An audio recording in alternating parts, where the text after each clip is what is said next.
Bismillahirrahmanirrahim. Assalamualaikum warahmatullahi wabarakatuh. Allahumma sholli ala sayyidina Muhammad wa ala ali sayyidina Muhammad.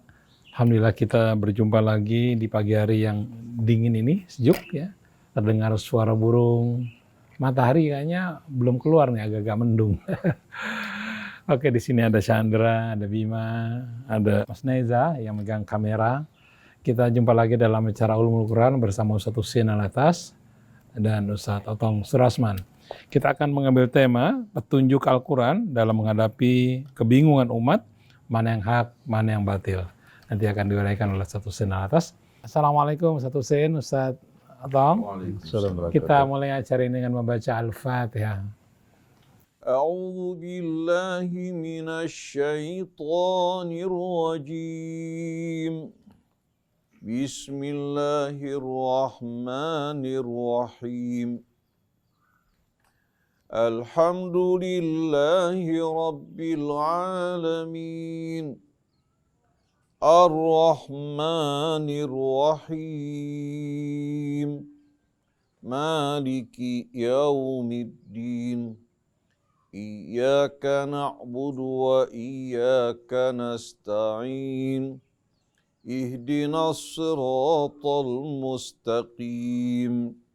Siratal ladzina an'amta 'alaihim ghairil maghdubi 'alaihim waladdallin.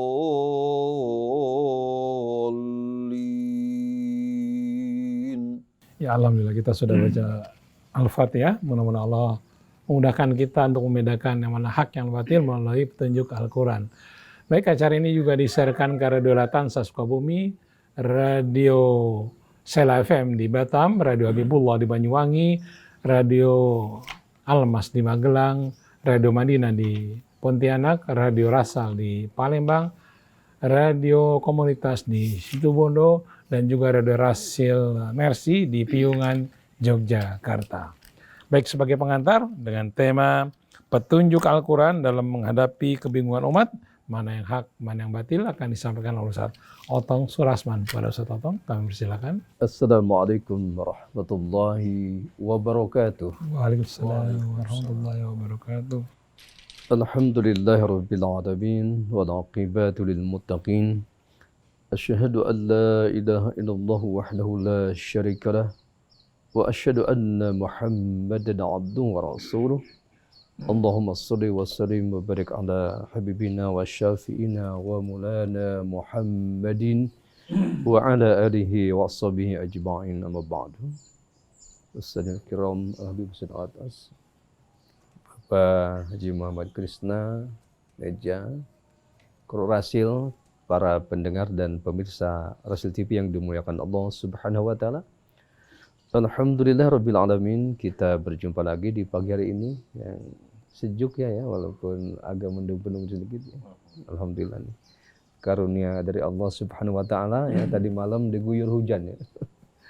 Luar biasa hujannya.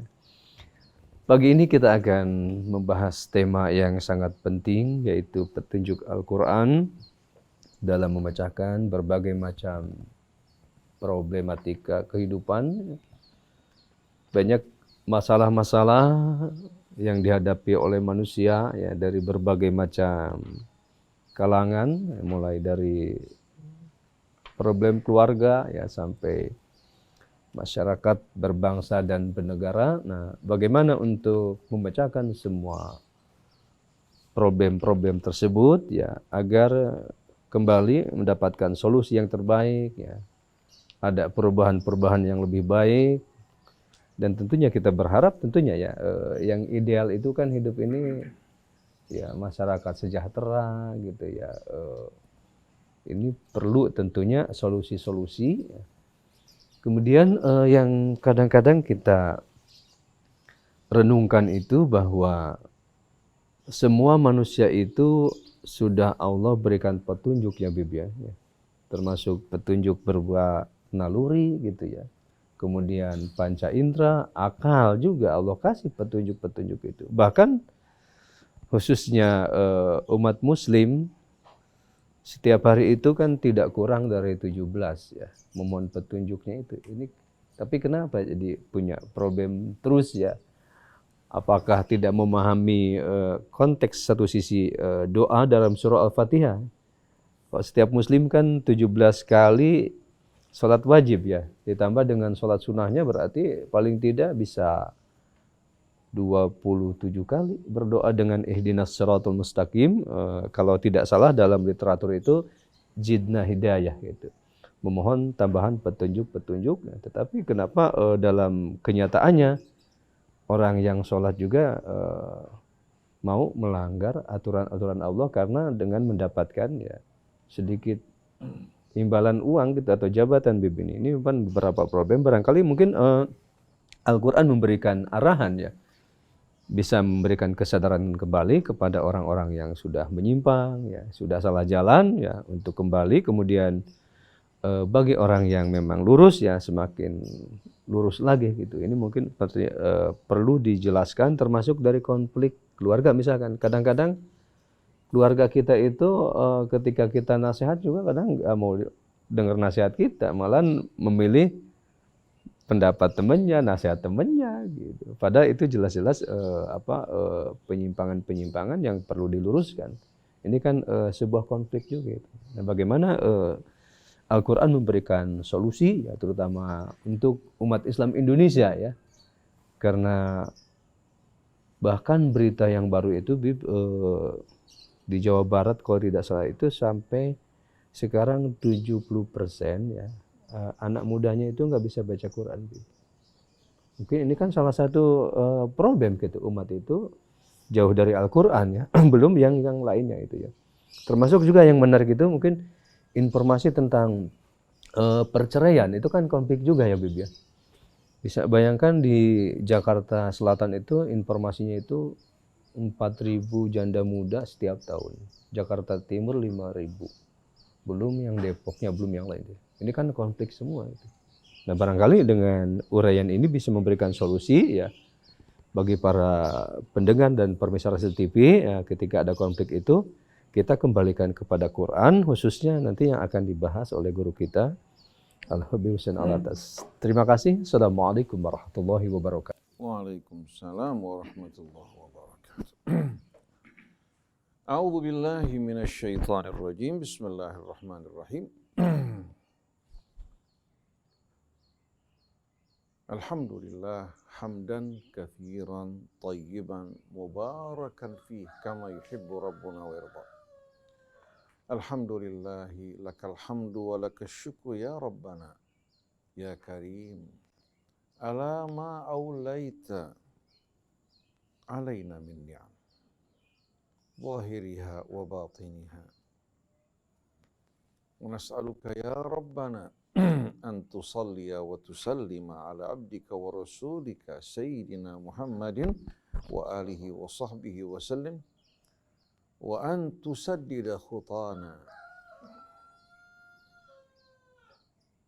wa tashrah sudurana lil imani wal islam wa an tuthabbita aqdamana ala al haqq wa an taj'alana ya rabbana min ansarika wa junudik وتحشرنا مع الذين أنعمت عليهم من النبيين والصديقين والشهداء والصالحين وحسن أولئك رفيقا ذلك الفضل من الله وكفى بالله عليما ربنا آتنا من لدنك رحمة وهيئ لنا من أمرنا رشدا ربنا زدنا علما وألحقنا بالصالحين اللهم اهدنا سبل السلام وأخرجنا من الظلمات إلى النور واهدنا إلى صراطك المستقيم اللهم أصلح يا ربنا شأننا كله ظاهره وباطنه دنيانا وديننا وأخرانا ولا تكلنا إلى أنفسنا ولو طرفة عين أما بعد Ikhwan akhwat pendengar, pemirsa radio TV Silaturahim, Ustadz Otto Surasman, begitu pula Ustadz Muhammad Krisna, Neza, dan ikhwan dari PKL yang pada saat ini mendampingi siaran kita. semua kru Rasil yang berada di studio, semua ikhwan akhwat yang berkontribusi dalam perjuangan kita ini, mengajak manusia kembali kepada Allah, kepada kitabnya, petunjuk Rasulnya sebagai jalan keselamatan satu-satunya. Semoga Allah membantu kita semua untuk kembali kepada Allah dengan penuh ketulusan, keikhlasan, keislaman, tanpa keraguan sedikit pun. Sebagaimana yang dilakukan Ibrahim dalam menyambut ujian dan seruan Allah Subhanahu wa Ta'ala. Semoga Allah kumpulkan kita semua bersama kafilah para nabi-Nya. Dengan rahmat-Nya Allah masukkan kita, keluarga kita, saudara-saudari kita, kaum muslimin dan muslimat, bersatu, berkumpul bersama Nabi kita Muhammad sallallahu alaihi wasallam. Semoga Allah mengampuni dosa kedua orang tua kita dan seluruh kaum muslimin muslimat, baik yang masih hidup bersama kita ataupun yang telah mendahului kita. Islam merupakan ikatan di antara kita. Iman merupakan ruh dari ikatan tersebut yang mengalir tanpa melihat apa suku mereka, bangsa mereka, warna kulit mereka, begitu pula mazhab dan organisasi mereka. Karena kita orang yang beriman, loyalitas kita hanya kepada Allah, Rasulnya, dan orang yang beriman bukan pada kelompok dan golongan. Assalamualaikum alaikum jami'an wa rahmatullahi wa barakatuh. Tema kita pada pagi hari ini sebagaimana yang telah dibuka dan dikemukakan oleh saudara kita Ustadz Otong Surasman, yaitu petunjuk Allah Subhanahu wa Ta'ala dalam menghadapi pertentangan, perselisihan, konflik yang membuat umat mengalami kebingungan. Bukan hanya kalangan awam, tapi banyak bahkan orang-orang yang berilmu mengalami kebingungan. Karena apa? Karena sistem nilai di tengah-tengah masyarakat telah mengalami apa? Mengalami pencemaran. Karena kemungkaran yang merajalela, yang dibiarkan berlarut-larut dari masa ke masa, hingga membuat masyarakat umat akrab bersamanya, akhirnya beranggapan bahwa ini merupakan apa? Merupakan hak dan kebenaran. Tapi karena kebenaran telah lama ditinggalkan, diabaikan, orang menganggap kebenaran tersebut sebagai hal yang asing. Sebagaimana sabda Nabi kita Muhammad SAW, Ja'al Islamu ghariban wa sayaudu ghariban kama bada. Islam ketika pertama kali datang dalam keadaan asing, membuat orang-orang musyrik, ya, begitu pula kalangan-kalangan yang ingkar dari kalangan ahli kitab menganggap kebenaran Islam yang disampaikan oleh Rasulullah dan para nabi sebelumnya sebagai sesuatu yang aneh, mengherankan. Tapi dengan kesabaran Nabi, dengan tuntunan Al-Quran, dengan kesabaran juga para sahabat Nabi, keluarganya yang berjuang, berhasil membuat kebenaran itu menjadi akrab di tengah-tengah mereka. Hingga mereka melihat yang mungkar-mungkar, yang ma'ruf, yang hak-hak, yang batil. Tapi lama-kelamaan rupanya sejarah umat sebelumnya kembali berulang. Kalau para nabi, para pengikutnya yang setia mengikuti nabi dan para rasul, mereka betul-betul melihat jelas kebenaran. Tapi disebabkan penyimpangan generasi berikutnya, lama-kelamaan mereka kembali mengulangi sejarah umat yang terdahulu. Akhirnya yang ma'ruf di mata mereka menjadi mungkar, karena yang ma'ruf tidak biasa, yang mungkar menjadi kebiasaan. Yang hak juga di mata mereka menjadi batil, karena mereka terbiasa dengan yang batil, tidak terbiasa dengan yang hak. Betul enggak? Lalu Rasulullah mengatakan, wa sayaudu ghariban kama bada. Sebagaimana pertama kali Islam datang dalam keadaan asing di tengah-tengah umat saat itu, kelak satu hari nanti Islam akan kembali dianggap aneh, mengherankan. Cuma perbedaannya Ustaz Otto. Perbedaannya Mas Krisna, kalau dulu yang merasa aneh, yang menganggap asing orang-orang kafir, kalau sekarang yang menganggap asing justru orang-orang Islam. Jadi Islam menjadi hal yang aneh, mengherankan di tengah-tengah kaum muslimin. Hingga mereka di saat mendengarkan seruan Al-Quran, mereka menganggap ini seruan yang ekstrim. yang aneh. Karena apa? Mereka sudah terbiasa akrab dengan sistem nilai yang menyimpang dari Al-Quran turun-menurun. Apalagi kalau sampai ulama, kiainya atau habibnya ya, terbiasa melakukan hal tersebut. Akhirnya pengikut-pengikutnya menganggapnya biasa. Sebagai contoh, ketika sebahagian masyarakat Islam diajak untuk menutupi auratnya sebagaimana perintah Al-Quran.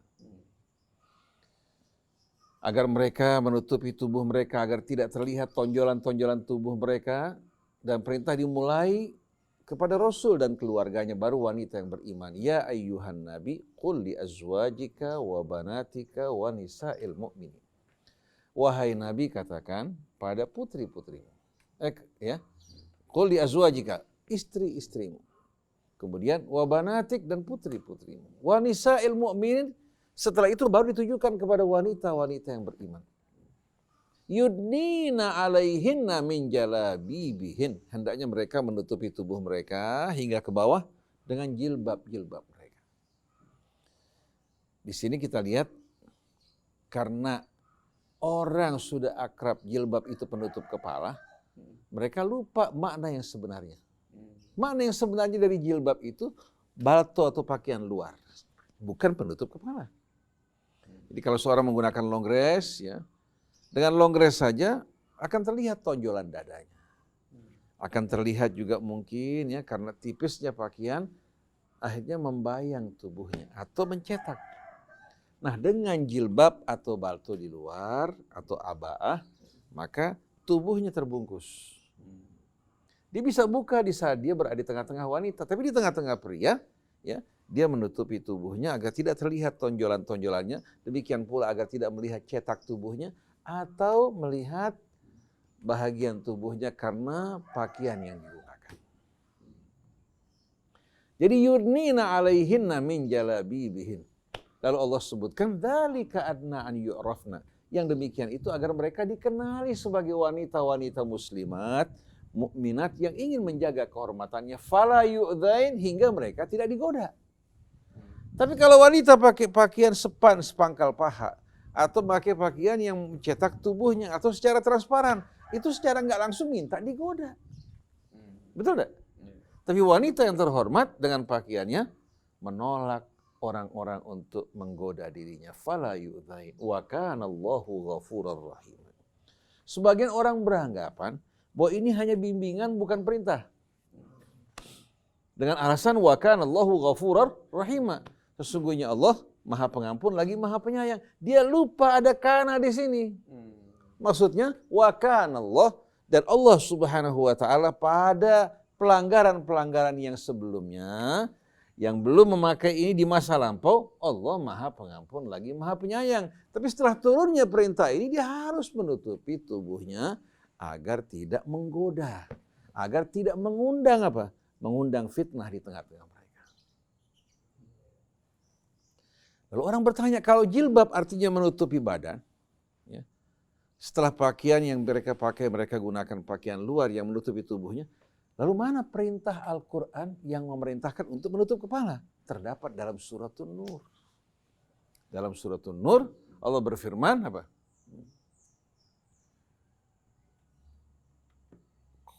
Wa qul lil mu'minat yaghdubna min absarihinna wa yahfazna furujahun wa la yubdina zinatahunna illa ma dhahara minha wal yadribna bi khumurihinna ala juyubihin.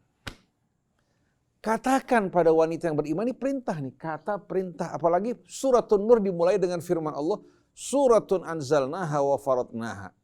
Surah yang kami turunkan dan kami wajibkan untuk mengamalkan isinya. Jadi katakan pada wanita-wanita yang beriman, wa qul lil mu'minat yaghdubna min absarihin. Jaga pandangan mata mereka, jangan diumbar. Karena kalau mata diumbar, yang menderita siapa? Dirinya. Akhirnya mau ini, mau itu, nggak kesampaian. Akhirnya ribut sama suami, ribut sama ini, ribut sama itu. Baik menimbulkan tamak, menimbulkan juga iri dan dengki. sumber keributan dari pandangan mata yang diumbar di antaranya. Kemudian apa? Wa yahfadna furujahun. Mereka menjaga kemaluan mereka dengan apa? Dengan menjaga pembicaraan, perbuatan, sikap yang mengarah ke sana. Jadi kita menjaganya dengan apa? Dengan tidak membuka jalan ya bagi orang untuk melakukan perbuatan-perbuatan yang menjerumuskan kita ke dalam perbuatan yang diharamkan Allah. Kemudian wala yubdina zinatahun, dan mereka tidak menampakkan hiasan mereka illa ma dhahara minha, kecuali yang biasa tampak seperti muka ya. Begitu juga tangan, apalagi orang bekerja kan?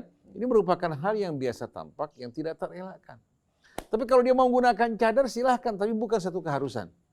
Kemudian wal yadribna bi khumurihinna ala juyubihin, dan hendaknya mereka menggunakan penutup kepala mereka ala juyubihin, hingga ke bawah menutupi kantong-kantong dada mereka. Dengan balto, ya, tetap tonjolan dada akan terlihat, tapi dengan penutup kepala hingga kantong-kantong dada tertutup, tidak akan terlihat. Itulah wanita-wanita yang beriman. Pakaian yang mereka gunakan harus memenuhi 3 syarat. Pertama, an yakuna satiran lil aurah, menutupi semua aurat kecuali yang biasa terlihat. Yang kedua, wa alla yakuna dayiqan, tidak boleh sempit hingga mencetak tubuhnya. Yang ketiga, wa alla yakuna syaffafan, tidak boleh transparan. Dengan cara seperti ini kehormatan seorang wanita yang beriman terjaga. Begitu pula mata orang yang beriman tidak mengarah kepada pesona dan hiasan wanita yang membuat akhirnya jiwanya dikotori, yang merangsang hawa nafsunya. Nah, antum lihat, ketika kita menyeru ya, sebahagian masyarakat Islam agar menutupi aurat mereka sebagaimana perintah Al-Quran, jawaban mereka apa? Kiai besar fulan istrinya tidak menutupi kepala mereka secara, paling hanya menggunakan kerudung saja. Istri Ustadz fulan, kiai fulan tidak melakukan hal tersebut. Memang kamu lebih alim dari kiai fulan. Jadi bukan kembali kepada Al-Quran menjadikannya sebagai tolak ukur, tapi apa-apa yang dilakukan kiai yang akrab ya, dengan mereka, itu yang menjadi tolak ukur. Nah, ini bukan hanya hal ini, banyak hal kita jumpai. Banyak hal kita jumpai, baik dalam kehidupan rumah tangga, kehidupan masyarakat, kehidupan berbangsa bernegara, selalu mereka mengembalikan kepada yang akrab, bukan kembali pada Al-Quran. Padahal mereka mengaku beriman pada Al-Quran dan meyakini Quran sebagai rukun iman. Selalu mereka bilang, Ustadz Fulan mengatakan begini, Kiai Fulan mengatakan begini. Nah, kita buktikan kebenarannya, kembalikan kepada tolak ukur Quran. Kan seharusnya begitu kan?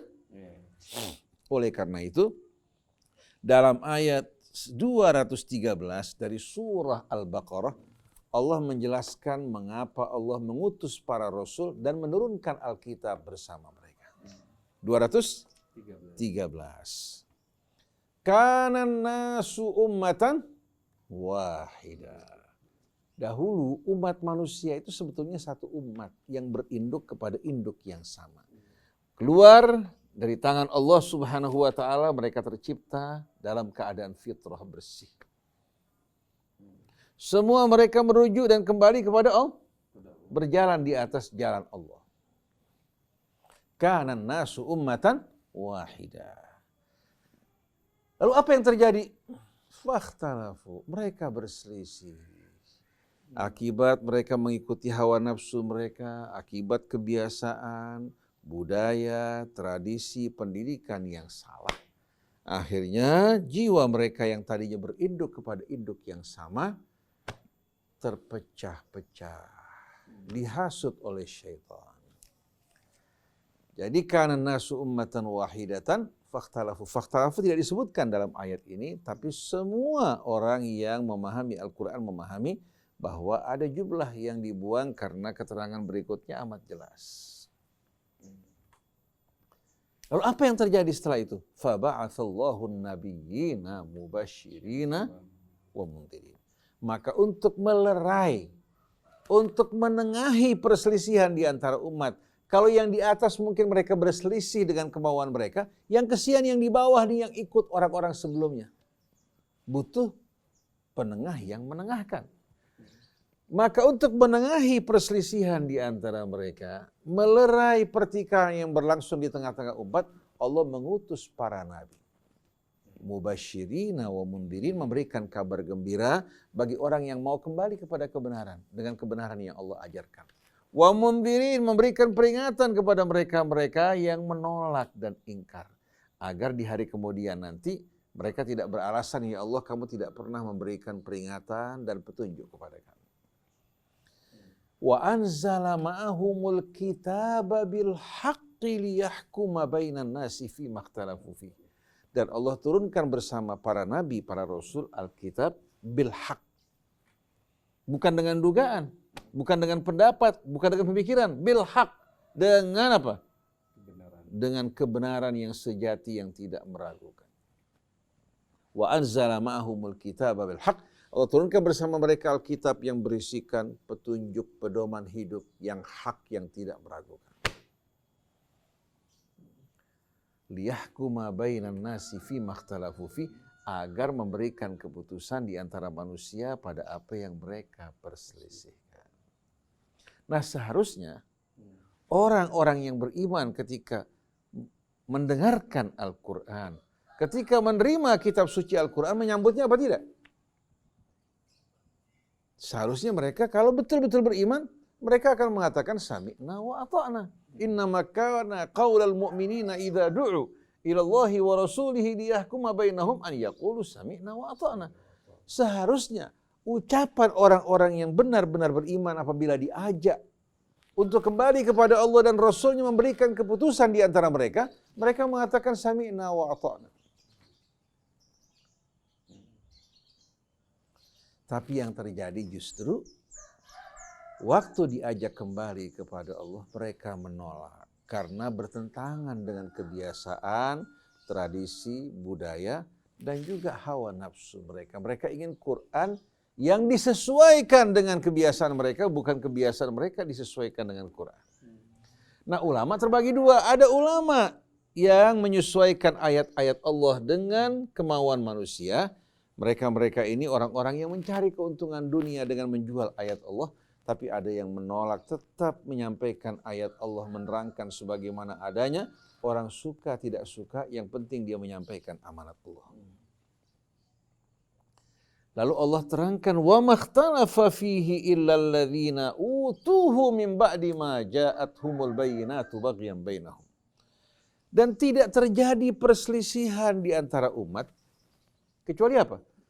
Melainkan setelah kedatangan ayat-ayat yang menjelaskan, menerangkan dengan sejelas-jelasnya, yang menjadi penyebab terjadinya perselisihan di antara mereka bukan karena tidak jelasnya kebenaran, tapi baghyan bainahum. Karena apa?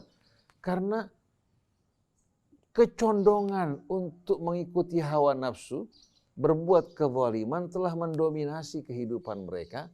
Nah, mereka melihat ternyata Quran gak sejalan dengan apa yang mereka inginkan. Jadi baghyan bainahum ini sumber pertentangan pertikaian. Melanggar hak, berbuat aniaya, ya, mengikuti bujuk rayu hawa nafsu, ini semua yang mendorong orang untuk meninggalkan kebenaran. Wala tattabi'il hawa fayudillaka an sabilillah. Jangan ikuti hawa nafsu, dia akan menyesatkan kamu dari jalan Allah. Fahadallahu alladhina amanu limakhtalafu fihi minal haqqi bi'idnih. Maka Allah akan memberikan hidayah kepada orang yang beriman pada perselisihan yang mereka hadapi. Wallahu yahdi man yasha'u ila siratim mustaqim. Allah akan memberikan hidayah bagi siapa yang dikehendaki, itu orang yang beriman. Gak ada yang bisa maksa Allah untuk membuat Allah memberikan petunjuk kepada presiden, wakil presiden atau wakil rakyat atau orang-orang besar, tidak. Tapi Allah yang menentukan siapa yang berhak menerima hidayah. Bukan Habib, bukan Ustadz, bukan Kiai, bahkan Nabi pun tidak punya hak. Innaka la tahdi man ahbabta walakinallaha yahdi man yasha. Kamu tidak kuasa memberikan hidayah pada siapa yang kamu kehendaki. Tapi Allah yang memberikan hidayah bagi yang layak. Oleh karena itu Abu Lahab, walaupun paman Nabi, tabbat yada abi lahabi watab. Tapi Salman yang dari Persia, Bilal dari Habasyi, kemudian istri Fir'aun mendapatkan hidayah petunjuk. Tapi istri Nabi Nuh, Lut dan anaknya justru masuk ke dalam api neraka. Kenapa? Karena hidayah bukan dibagi-bagikan berdasarkan hubungan famili. Bukan dibagi-bagikan berdasarkan status ataupun apa? Harta benda, kekayaan seseorang. Oleh karena itu yang menentukan hidayah agar adil, Allah Subhanahu wa ta'ala. Siapa yang berhak menerima hidayah dengan baik? Adil nggak? Kalau seandainya hidayah diserahkan kata kepada manusia, kira-kira kita kebagian nggak? Yang jauh di Indonesia. Kalau hidayah dibagi-bagikan berdasarkan apa? Berdasarkan suku, bangsa, orang Arab, semuanya beriman. Orang Indonesia nggak kebagian dong. Betul nggak? Kalau berdasarkan orang tua, maka anak ustadz, kiai, habib, semuanya pasti beriman. Tapi kenyataannya, anak Nabi aja ada yang kafir. Betul enggak? Subhanallah, dari Irian banyak orang-orang yang beriman, di negara banyak yang kafir. Antum lihat, hidayah adalah karunia Allah bagi yang layak untuk menerima. Fahadallahu alladhina amanu lima ikhtalafu fihi minal haqqi bi'idhnih wallahu yahdi man yasha ila siratim mustaqim. Yang mau menerima keputusan Allah Subhanahu wa taala, dialah orang yang beriman, yang tidak akan mengalami kebingungan. Tapi di saat dia meninggalkan al-haq, meninggalkan tolak ukur yang datang dari Allah, menggunakan tolak ukur yang lain, pasti akan bingung. Kalau meterannya beda-beda, bagaimana hasilnya akan sama? Betul enggak? Oleh karena itu, dalam surat Asy-Syura Allah berfirman, "Wa makhtalaftum fihi min syai'in fa hukmuhu ila Allah. Dzalikumullahu rabbi alaihi tawakkaltu wa ilaihi unib." Ayat 10. Dan apa saja yang kalian perselisihkan wahai manusia, wa makhtalaftum fihi min syai'. Apa saja yang kalian perselisihkan dalam kehidupan rumah tangga, dalam kehidupan sosial, dalam kehidupan berbangsa bernegara, apa saja yang kalian perselisihkan, fa hukmuhu ilallah, maka keputusannya kembalikan pada Allah. Fa hukmuhu ilallah. Dzalikumullahu rabbi alaihi tawakkaltu wa ilaihi unib. Itulah keputusan Allah Tuhanku. Kira-kira kalau kita kembalikan kepada Allah pencipta alam semesta, yang menciptakan kita, yang menganugerahkan berbagai macam nikmat kepada kita, kira-kira layak enggak? Apa kita kembalikan kepada manusia biasa seperti kita? Dengan sendirinya kembali kepada Allah itu seharusnya. Maka keputusannya kembalikan kepada Allah. Dzalikumullahu rabbi. Siapa itu Allah? Itulah Allah Tuhanku. Alaihi tawakkaltu wa ilaihi unib. Kepadanya aku bertawakal dan kepadanya aku kembali. Indah nggak? Indah sekali. Indah sekali. Jadi orang nggak mengalami kebingungan asal siap mau menggunakan tolok ukur yang disepakati. Tapi kalau masing-masing, satu kembali kepada Kiai NU, satu kembali kepada Kiai Muhammadiyah, satu lagi kembali kepada Kiai Salafi, satu lagi kembali kepada Kiai yang dari Habaib. Ini berantakan kalau begini caranya. Tapi semuanya diukur dengan apa yang datang dari Allah. Ini perintah dari Allah Subhanahu wa taala, fa hukmuhu ilallah. Dzalikumullahu rabbi alaihi tawakkaltu wa ilaihi unib. Kita pindah lagi sekarang ke Suratun Nisa. Supaya orang jangan bilang Ustadz Husain mengada-adakan. Ayat 58, 59, 60. Ya, Allah berfirman, "Innallaha ya'murukum an tu'addul amanati ila ahliha." Ayat 58 dari Suratun Nisa ya. Sesungguhnya Allah memerintahkan kalian, ini perintah. Ya, dari mana? Dari Allah pencipta kita. Bukan dari MPR DPR, bukan dari apa? Kepala negara, bukan dari nabi maupun dari ulama, tapi langsung dari Allah Tuhan semesta alam. Nah, saya tujukan ayat-ayat ini buat orang yang beriman. Adapun yang tidak beriman kepada Al-Quran, itu menjadi urusan mereka. Yang saya ajak bicara, semua yang mengaku beriman, dari mulai kepala negara, wakil rakyat, sampai kepada TNI, Polri, dan rakyat jelata. Termasuk saya juga diseru oleh ayat ini. Diseru oleh ayat ini. Jadi jangan beranggapan ustadz yang menyeru bebas, tidak. Semua kita kena. Allah Subhanahu wa taala sesungguhnya memerintahkan kalian untuk menyerahkan amanat kepada ahlinya. Karena hidup kita berstatus amanah sebagai khalifah. Arti khalifah itu bukan hanya yang memimpin di atas. Sampai kepada rakyat jelata, semua menjadi khalifah yang bertanggung jawab di hadapan Allah.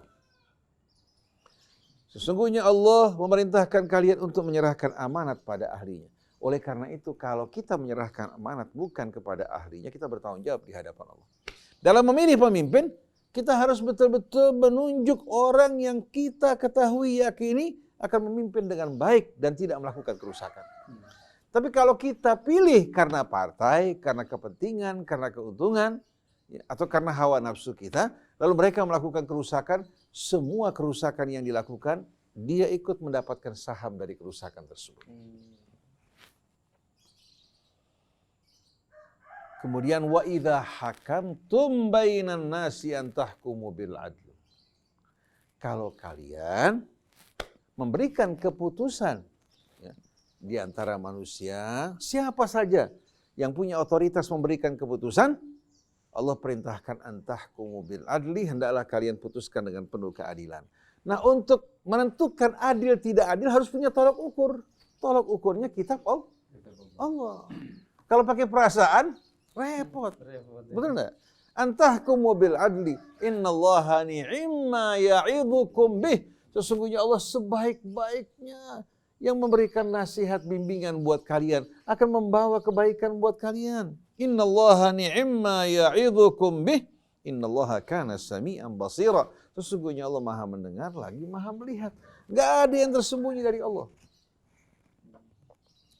Lalu Allah lanjutkan setelah itu, ya ayyuhalladzina amanu. Setelah Allah menjelaskan status amanat di tangan kita ini semuanya, Allah menyeru, wahai orang-orang yang beriman, kalau kalian mengaku beriman, ati'ullaha wa ati'ur rasul wa ulil amri minkum. Taatilah Allah, taatilah Rasul. Kita lihat kata kerja diulang di sini.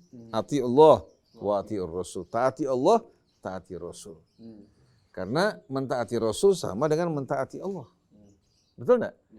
Karena Rasul menyampaikan risalah yang datang dari Allah. Tapi kalau ulul amri berbeda. Allah tidak ulangi kata kerjanya wa ati'u ulil amri. Karena ketaatan pada ulul amri harus mengacu kepada ketaatan kepada Allah dan Rasulnya. Kalau mereka tidak mentaati Allah dan Rasulnya, tidak wajib untuk kita taati. Jadi taatilah Allah dan taatilah ar-Rasul. Setelah itu wa ulil amri dan para ulil amri dari kalian.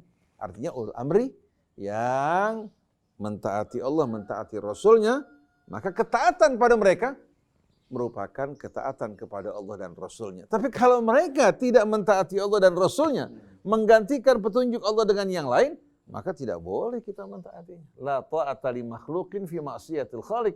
Tidak boleh ditaati makhluk pada saat bermaksiat kepada Sang Pencipta.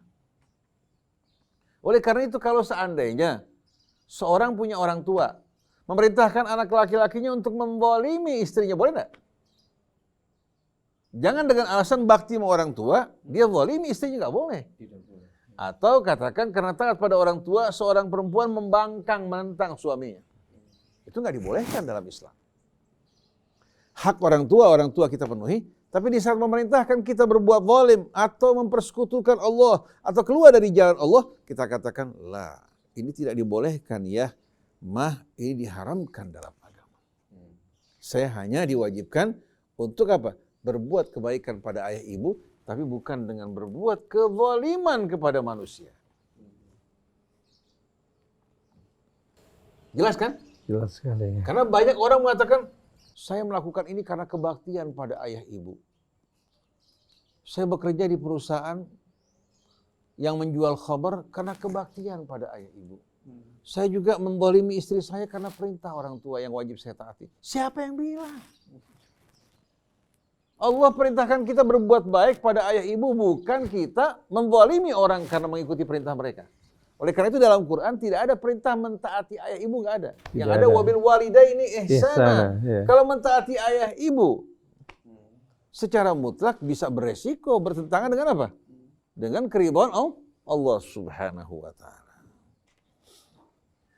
Juga Bib, yang membuat masyarakat itu akhirnya mungkin berbuat bingung macam-macam itu karena suka ada pernyataan katanya Allah itu Maha Pengampun gitu nanti. Bahkan ada yang merelakan gak apa-apa lah direndam dulu di api neraka katanya Bib. Seperti apa itu? Itulah yang membuat orang menggampangkan, seperti orang-orang Yahudi yang mengatakan wa qalu lan tamassana an-naru illa ayyaman ma'dudat. Mereka bilang sekali-kali kami tidak akan terkena api neraka kecuali hanya beberapa hari. Beberapa hari ya. Akhirnya mereka menggampangkan ancaman-ancaman Allah Subhanahu wa taala. Sekarang kita bertanya, dalam Quran ada nggak keterangan bahwasannya orang masuk neraka dicuci kemudian dikeluarkan? Ada? Nggak ada. Adanya dari versi Yahudi yang dibantah oleh Allah Subhanahu wa taala. Oleh karena itu, orang-orang yang beriman yang berbuat dosa, yang berbuat kesalahan, kalau mereka bertaubat, mereka tidak akan mampir ke neraka. Allah ampuni dosa mereka, mereka masuk langsung ke dalam rahmat Allah. Tapi yang masuk ke dalam neraka ini orang-orang yang berbuat aniaya, kezaliman, tidak bertaubat pada Allah Ta'ala atau mati dalam keadaan musyrik, maka orang seperti ini, orang-orang yang tidak memiliki harapan untuk mencium bau surga. Nah, kita kembali. Jadi dalam menghadapi, menyikapi perbedaan, pertentangan, perselisihan yang membingungkan di tengah-tengah umat, kalau kita dengarkan dari versi ini, kita melihat seolah-olah benar karena kata-katanya yang manis. Kalau lihat dari versi ini, ya, kelihatannya ini yang benar. Akhirnya bingung hati kita, siapa yang harus kita ikuti? Jangan bingung, kembali kepada kitab Allah. Renungkan apa-apa yang disampaikan oleh masing-masing pihak, kita tahu mana yang benar. Karena kita harus tahu bahwasannya syaitan bekerja sama dengan sekutu-sekutu dari kalangan manusia untuk menghiasi yang batil menjadi indah di mata mereka. Wa kadzalika ja'alna likulli nabiyyin aduwan syayatinal insi wal jinni yuhi ba'dhum ila ba'din zukhrufal qawli ghurura. Demikianlah kami jadikan bagi setiap nabi, mau nggak mau ada yang ikut kebenaran, ada juga manusia-manusia yang menentang kebenaran. Nah, di hadapan kebenaran dan yang mengikuti kebenaran akan muncul orang-orang yang yang menentang, yang menolak, yang berusaha untuk membusukkan yang hak. Nah, demikianlah kami jadikan bagi setiap nabi musuh-musuh dari kalangan jin dan manusia. Yuhi ba'dhum ila ba'din zukhrufal qawli ghurura. Sebahagian mereka memberikan bisikan kepada sebahagian yang lain, zukhrufal qaul, kata-kata yang indah tapi penuh kepalsuan di dalamnya. Walau syaa rabbuka ma fa'aluhu fadharhum wa ma yaftarun. Kalau Tuhanmu kehendaki, Tuhan juga bisa bisa menghentikan semua itu, tapi biarkan kebohongan yang mereka sebarkan, karena yang bakal nangkep juga orang-orang yang suka kebohongan. Tapi kalau orang yang beriman yang suka kebenaran nggak bakal mungkin menangkap kebohongan. Oleh karena itu ayat berikutnya walitasgha ilaihi afidatul ladzina la yu'minuna bil akhirah waliyardauhu waliyaqtarifu ma hum muqtarifun, akan didengar, disambut oleh orang-orang yang tidak beriman kepada hari akhirat. Mereka juga akan menyenanginya dan mereka akan melakukan apa saja yang mereka ingin lakukan, tidak peduli apakah Tuhan marah, Tuhan ridho, buat mereka yang penting hawa nafsu mereka. Nah, tinggal mereka cari dalil dari ulama-ulama yang bisa membenarkan perbuatan mereka. Nah, di tengah-tengah suasana seperti ini, kita akan jumpai orang-orang yang menyimpang, wanita-wanita tunasusila, bahkan yang melecehkan Allah dan agamanya akan dihargai, dihormati.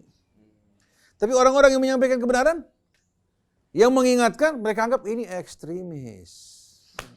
Jadi tidak perlu heran. Jangan bingung menghadapi situasi apapun, kembali pada kitab Allah akan jelas mana yang hak, mana yang batil. Nah, di sini bukan berarti selamanya orang yang baca ayat Quran itu benar, karena bisa-bisa mereka menempatkan ayat bukan pada tempatnya. Oleh karena itu di hadapan Quran tidak pandang bulu ustadz, kiai, habib, siapapun dia, semua harus siap untuk kembali kepada Al-Quran. Kalau Al-Quran mengatakan salah, biar siapapun dia tetap salah. Jadi bukan karena dia kiai, karena ustadz, karena habib, dia menjadi benar. Al-Quran langsung membelokkan dia punya Membelokkan dia punya keputusan. Tidak. Tetap di hadapan Quran siapapun yang tidak sesuai salah.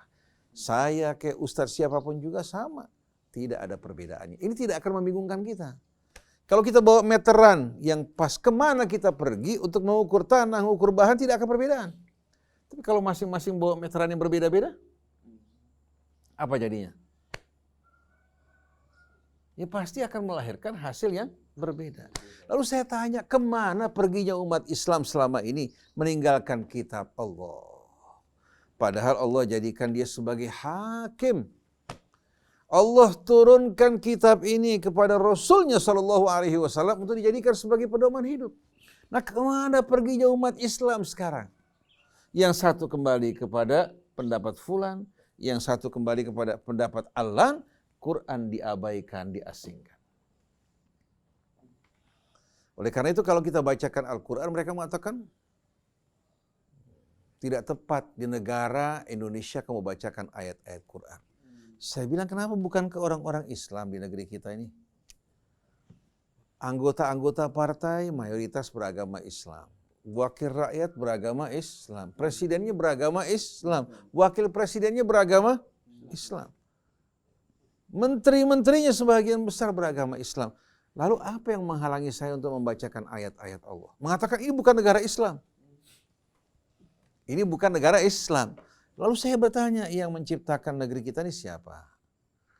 Yang menempatkan di negeri ini siapa? Yang menumbuhkan tanamannya, yang menurunkan hujannya, yang melimpahkan nikmat karunia-Nya, yang memberikan kita kecerdasan, siapa? Allah bukan? Kalau memang itu Allah, saya tidak peduli mau negara yang mengatasnamakan Islam atau tidak. Kamu beriman kepada kitab Allah, dengarkan apa yang Allah bacakan pada kalian. Akhirnya karena meninggalkan kitab Allah, manusia akhirnya bertikai, berselisih, bermusuh-musuhan yang tidak masuk di akal. Akhirnya apa? Mereka berusaha untuk mempolitisir segala sesuatu. Nah, di tengah-tengah pertentangan di antara FPI di bawah pimpinan Habib Rizik bersama pemerintah, saya jumpai betul-betul kebenaran akhirnya hilang. Kebohongan dan hoak menyebar dan merajalela. Mari kita kembali pada kitab Allah. Kita lihat siapa yang salah di antara mereka. Mari kita kembali pada kitab Allah. Kan ada ulama masing-masing. Kita baca ayat-ayat Allah, kita resapi bersama-sama dengan hati yang bersih, kita akan temukan mana yang hak, mana yang batil. Tidak selamanya FPI benar, tidak selamanya FPI salah, tapi cara-cara yang kotor, kebohongan yang beredar, fitnah-fitnah yang keji, apabila diikuti, yang menjadi korban kita bangsa dan negara. Yang diuntungkan justru syaitan dan para sekutunya. Dan kita semua, ustadznya, kiainya, habibnya, presidennya, wakil presiden, begitu pula menterinya, sebentar lagi kita bakal kembali pada Allah. Begitu kita kembali kepada Allah Subhanahu wa ta'ala, dimasukkan dalam tanah, tidak lagi ada gelar presiden. Tidak lagi ada gelar apa? Katakan anggota DPR, kebanggaan-kebanggaan kosong ini semua bakal hilang. Kita berdiri di hadapan Allah Subhanahu wa ta'ala, mempertanggungjawabkan amal masing-masing dengan membawa kitabnya. Maka pada saat itu, imma ilal jannati abada, wa imma ilan nari abada. Kalau bukan ke surga selama-lamanya, ke neraka untuk selama-lamanya. Oleh karena itu kita ingin semua umat Islam, semua organisasi Islam, begitu pula pejabat pemerintah, TNI-nya, kepolisiannya, kita semua sama-sama orang yang beriman pada Allah. Mari kita kembali pada Allah. Jadi tidak ada yang merasa di atas, semua di hadapan kitab Allah sama. Lalu biarkan Allah memutuskan di antara kita dan terimalah keputusan Allah dengan hati yang lapang. Karena Allah berfirman dalam surat An-Nisa ayat 65, "Fala wa rabbika la yu'minun hatta yuhakkimuka fima syajara bainahum." Sekali-kali demi Tuhanmu mereka tidak beriman. Ini dengan sumpah. Fala wa rabbika, dari ayat Allah langsung yang dibacakan Rasulnya. Sekali-kali demi Tuhanmu mereka tidak beriman. Hatta yuhakkimuka fima syajara bainahum, hingga mereka menjadikan engkau sebagai hakim. Dengan kitab Allah, Nabi menjadi hakim. Fima syajara bainahum, pada perselisihan pertikaian yang berlangsung di antara mereka. Thumma la yajidu fi anfusihim haraja. fima qadait. Kemudian mereka ketika mendengarkan keputusanmu tidak merasakan rasa berat di hati mereka. Wa yusallimu taslima, dan mereka pasrah menerima dengan penuh ketulusan. Kalau tidak, maka mereka dinyatakan oleh Allah tidak beriman. Tidak beriman. Ini yang bilang Allah, bukan Ustaz. Kalau seandainya Quran dijadikan sebagai pedoman hidup untuk kita umat manusia, baik selaku rakyat biasa, baik selaku kepala rumah tangga, ibu rumah tangga, begitu juga sebagai tokoh di tengah-tengah masyarakat, ataupun sebagai kepala negara atau wakil rakyat, Quran dijadikan sebagai pedoman hidup, insya Allah akan menyelesaikan semua persoalan kita. Tapi harus disepakati. Adapun ucapan sebahagian orang, ada seorang tokoh memberikan nasihat pada Habib Rizik dalam apa? Dalam rekaman YouTube. Tapi saya tertawa, yang disampaikan ini saya tanya tolok ukurnya apa? Dia mengatakan bahwasannya apa? Bahwasannya agama tidak boleh sama sekali dilibatkan dalam urusan politik. Jadi agama batasannya cuma mengurus masalah air untuk berwudu, membersihkan najasah, puasa, zakat. Adapun kehidupan manusia secara umum tidak boleh sama sekali agama dilibatkan. Saya mau tanya, dari mana sumber kamu? Dari mana dasar yang kamu ucapkan? Kita mengimani bahwasannya Allah yang menciptakan alam semesta, yang menempatkan kita di bumi sebagai khalifahnya, memerintahkan kita untuk mengikuti petunjuk Allah dalam seluruh aspek kehidupan. Saya bukan membela FPI atau Habib Rizik. Apabila FPI salah, Habib Rizik salah, salah dalam hal ini. Tapi jangan sekali-kali Anda memutarbalikkan fakta, mengatakan seolah-olah agama tidak boleh apa? Dilibatkan dalam urusan politik dengan alasan politik kotor. Politik kotor di tangan manusia yang kotor. Tapi kalau politik ditangani oleh orang-orang yang beriman kepada Allah, takut padanya dan takut pada hari akhirat, insya Allah akan lurus. Jadi saya lihat hati Anda sebagai seorang muslim bukan berpihak kepada Islam. Saya nggak berkata berpihak kepada FPI, berpihak pada Islam. Berpihak pada kebenaran, berpihak pada Al-Quran. Tapi hati Anda justru berpihak kepada orang-orang yang tak beriman. Saya nggak tahu bagaimana tanggung jawab Anda di hadapan Allah Subhanahu wa Ta'ala. Saya ingin di sini sebagai orang yang tidak terlibat dalam konflik. Karena kalau terlibat dalam konflik, tidak mungkin kita bisa menyampaikan apa? Menyampaikan sesuatu dengan bersih. Saya ingin saya dan semua ulama, semua kalangan Islam apapun keadaan kedudukan mereka, semua kembali pada Quran, dihakimi oleh Al-Quran. Kalau saya salah, wajib saya mengatakan dalam hal ini saya salah. Saya mohon ampun kepada Allah dan saya umumkan kesalahan saya. Tapi jangan karena yang kita sampaikan dari kitab Allah tidak disukai oleh kalangan tertentu, lalu saya harus menyesuaikan dengan pendapat mereka, kemauan mereka. Kalau kebenaran harus mengikuti hawa nafsu manusia, langit bumi ini porak-poranda semuanya. Betul enggak? Jadi jelas sekali bahwasannya di hadapan kitab Allah siapapun juga wajib untuk mengatakan sami'na wa ata'na.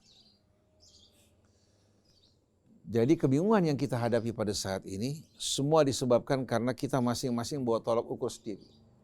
Istri diberikan nasihat, dia bukan kembali pada kitab Allah, kembali pada Rasulnya, dengar pendapat temannya.